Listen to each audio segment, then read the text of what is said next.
Good morning, everybody, and welcome back to my channel. Miss Luna has decided to grace us with her presence.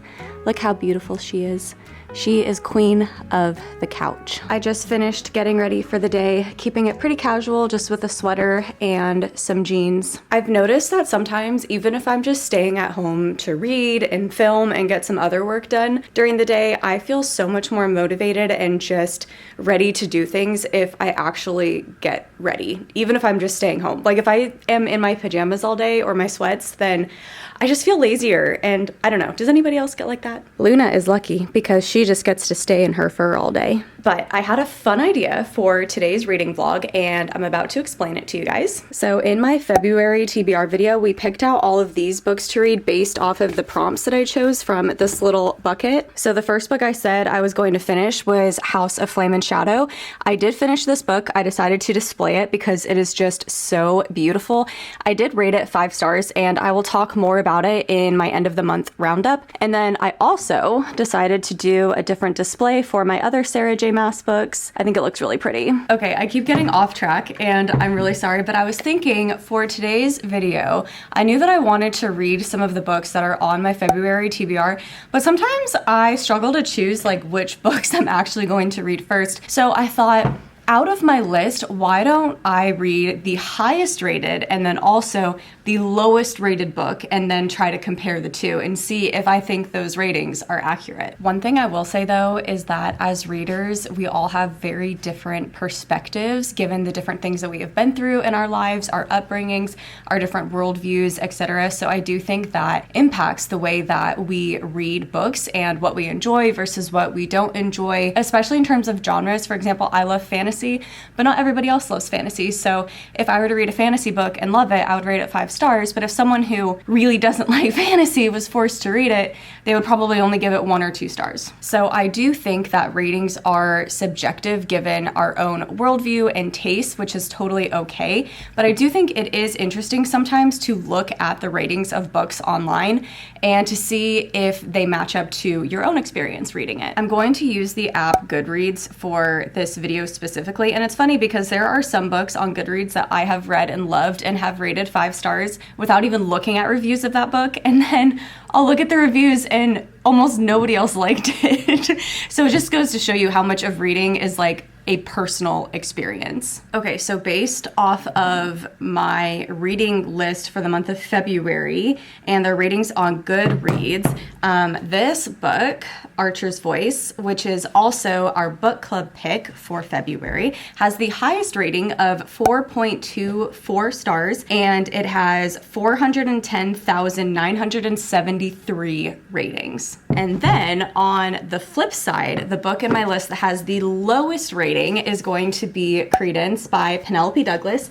and this book has a rating of 3.69 stars out of 271,803 ratings. So we have Archer's Voice as the highest rated book, and then we have Credence as the lowest rated book. And I have decided to start with Archer's Voice just because it is my book club pick and I want to be interactive with my members, and I do really want to read this book. So I figured I'll start with this one and then I'll read Credence next. I did start Archer's Voice yesterday and I am currently on chapter 8, but I don't have a lot going on today until I am taking a fitness class tonight. So I have most of the day to read. So let's get back into this story. Archer's Voice is a love story written by Mia Sheridan. She also wrote the book Kyland, which I absolutely love. And the premise of the story is about this lady named Bree Prescott who arrives in this lakeside town in Maine.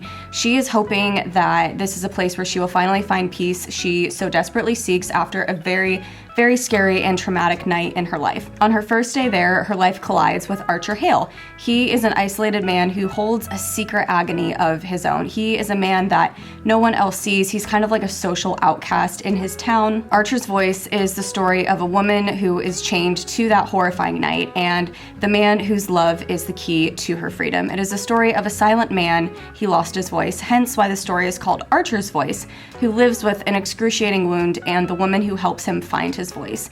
It is the story of suffering, fate, and the transformative power of love. I always write down notes about the books that I'm reading when I want to talk to you guys about them. So based off of the first few chapters of off of Archer's voice, we discover that it starts when Archer is only 7 years old and his mother is in an abusive relationship with his father, and you find out that his uncle was in love with his mom. His uncle Connor is currently in a loveless marriage and he has a son named Travis, and there is a second book to this series called Travis, so I'm just going to assume that the second book is about him. Later on in the story, and this isn't exactly a spoiler because we already know that Archer has lost his voice, but when Archer was a kid, he was in a horrific car accident that caused him to lose his voice through a throat injury. And then this lady named Bree, who just graduated from college, she really just needs an escape after a really, really scary night in her life, and she just needs a break from reality. So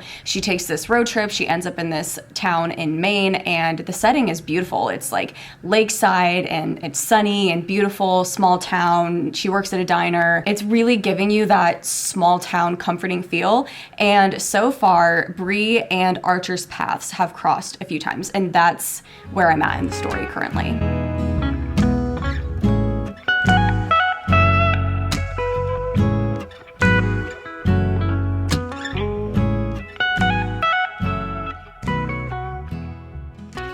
Okay, so I am now on chapter 11 of the book, and I'm not going to spoil anything more than what I've already talked about with the storyline and the plot, etc. But one thing I will say is that this book is really showing the importance of just being kind to one another, especially children, because they are at such transformative stages in their lives in terms of their identity and self-confidence and just becoming who they will be for the rest of their lives. And Archer's childhood and his story is just so sad, and the bullying and the different things that have happened to him as a kid, it's definitely reflecting in who he is as an adult, and it's just such a good reminder to not judge a book by its cover, to remember that we are all going through our own struggles, even children, and to just be kind to one another.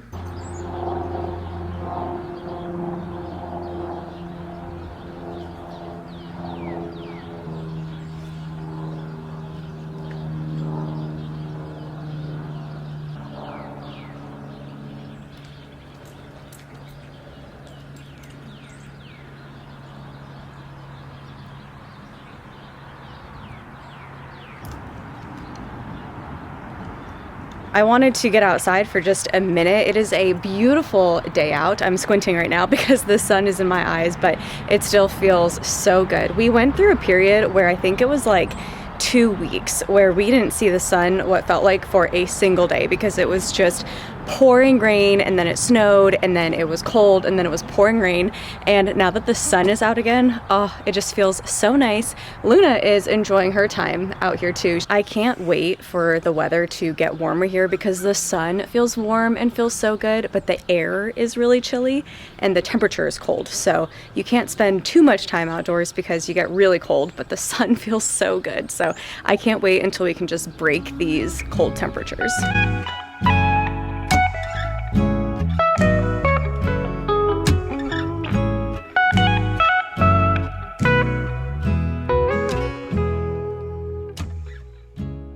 I'm a little over halfway through Archer's Voice now, and pretty soon I need to start getting ready for my fitness class tonight, but there's one scene that I wanted to tell you guys about because, oh my gosh, it made my heart just swoon. It is so cute. So Archer noticed that Bree often eats the potato chips that are folded over because they're extra crispy, and that's just the ones that she likes. It says right here, one day he put out a bowl of potato chips while I was preparing lunch, and as I snacked on them, I noticed that they were all folded ones that I loved but usually had to hunt for. I looked down at the chips and then up at Archer, confused, and I said, "These chips, they're all folded." I said, thinking I sounded crazy. And then he said to her, "Aren't those the ones that you like?" What seems like such a small gesture, just putting out the specific chips that she likes, but it's huge. Like, those small moments and those small things are actually the really big things in relationships that I think that mean the most. And just like it says here, like, he went through several bags of chips just to collect the ones that she likes. And I don't know why, but I just think that is the sweetest and most romantic gesture. I think it just goes to show that most of us girls, we don't need these huge grand things to know that our significant other loves us. It's just those little details. It's just showing that you pay attention to us and that you just know what we like, and just doing something like that is, oh, it's just so sweet. Oh, also, I forgot to mention that Bree and Archer are able to communicate with one another because Archer is not deaf. A lot of people assumed that he was deaf, but he's not. He just cannot talk. He doesn't have a voice.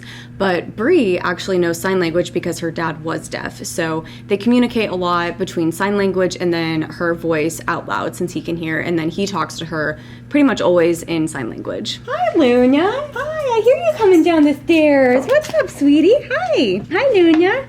Oh, hello, sweet girl. You coming to say hi? Oh, my silly girl.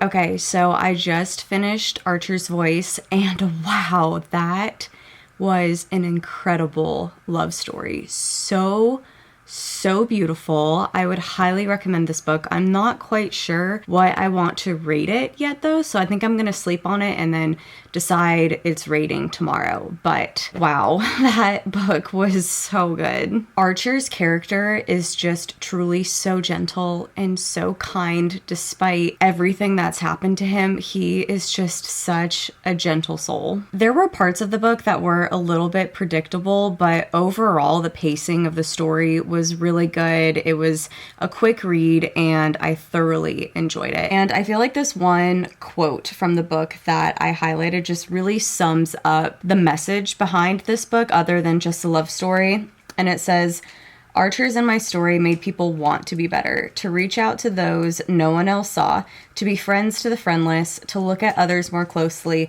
recognize pain when they came across it, and then to do something about it when they could." And I am really excited to add the book Travis, which is the sequel to this, to my TBR to read one day. And then also the author Mia Sheridan announced that she is having another book, I think it's called Falling for Gage or something like that, who is someone that we met at the very end of this book. And so that book will be in the Archer's Voice world as well, and that one comes out in April. Good morning, everybody. It is the next day. I'm sorry this lighting is kind of crazy right now. I am actually in the parking lot of my doctor's office. I just had my appointment and I am officially cleared to go back to work and to fly. So my next trip is actually a week from today, but I did need clearance from my doctor in order to go back to work and to fly, which I got today. So that is super exciting, but I also did settle on a rating for Archer's Voice, so I wanted to talk to you guys about that. So I decided to give it 4 stars, which is still a really good rating. Like 4 stars is a great rating for me. It means that I really enjoyed the book, but it just didn't give me that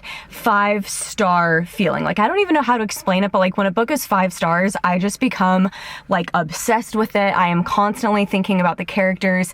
It evoked so much emotion from me that I was like in tears, yada yada. Like there is just that like 5-star feeling that only very few books I feel like are able to like give that to me. But this was still a fantastic book about love and just 2 broken people finding hope and peace with the other, and I would still highly recommend it, which is why I gave it 4 stars. Now last night I did start Credence. I currently have it on my Kindle because it was on Kindle Unlimited, as well as the print copy, which I bought I want to say a year ago. Like I bought that book a while ago, and I'm only on chapter 2, so I'll give you guys my thoughts a little bit later on that book, like as I continue to read it and just learn more about what it's about. But right now, actually, I am going to head to this cute little boutique shop and Target to do some shopping.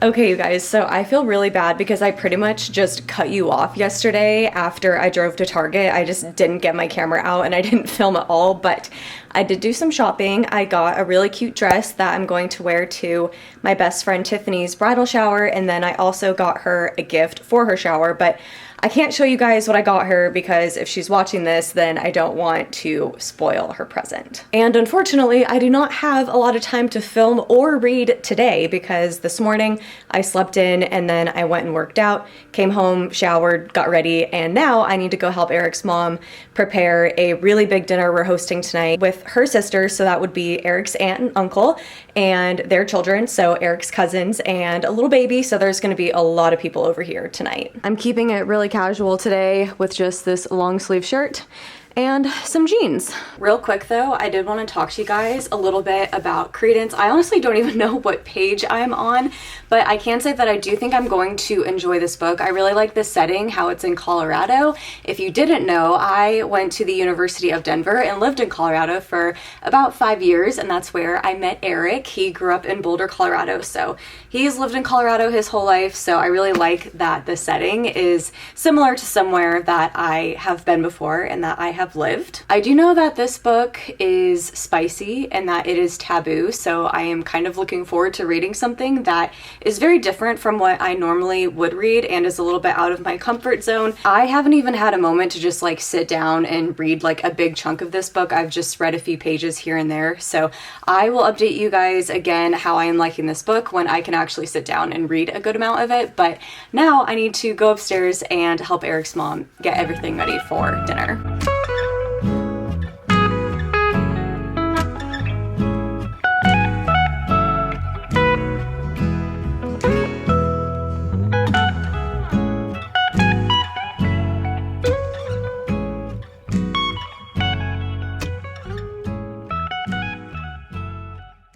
I redid all of my Kindle stickers for the month of February, and I think it looks so cute. But I wanted to give you guys an update. I am currently 28% of the way through Credence. Tiernan DeHaas doesn't care about anything anymore. The only child of a film producer and his starlet wife, she's grown up with wealth and privilege, but not love or guidance. Shipped off to boarding schools from an early age, it was still impossible to escape the loneliness and carve out a life of her own. The shadow of her parents' fame followed her everywhere. And when they suddenly pass away, she knows she should be devastated, but has anything really changed? She's always been alone, hasn't she? Jake Vanderberg, her father's stepbrother and her only living relative, assumes guardianship of Tiernan, who is still 2 months shy of 18, sent to live with them and his 2 sons, Noah and Caleb, in the mountains of Colorado. Tiernan soon learns that these men now have a say in what she chooses to care and not care about anymore.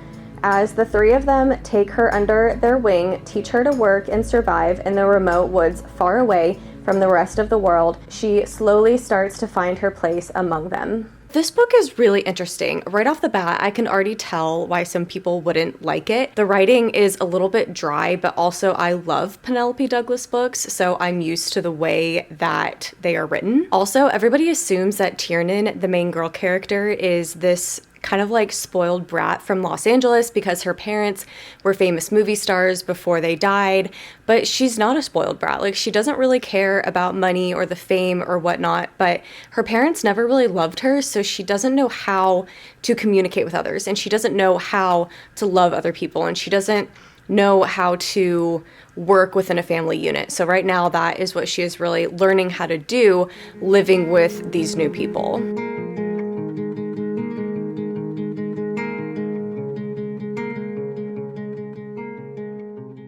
Okay, you guys, so I am currently on page 336 of Credence. I'm about 70% done with the book, and as you can tell right here, I just have that much left, but I do have to pack today and do some other stuff and get ready because I go back to work tomorrow. I go back to work being a flight attendant, and so I don't know if I'm gonna have time to finish this book today, and I really want this video to go live before I go back to work, so I think I'm just going to update you guys once I do finish this book. Although I am enjoying this book, especially the scenery that is described in it, it's just not giving me that like 5-star feel. It's definitely giving me more between like a 3 to 4 star feel. So that is kind of how I would rate this book so far, even though I'm not quite finished with it yet. And then I'll give you guys my full thoughts about it and my rating either in my next video whenever I do finish it or in my end of the month wrap up. So I think with that said, I'm going to conclude today's video here. Thank you so much everybody for spending this week with me, just hanging out, reading books, and just for watching today's video.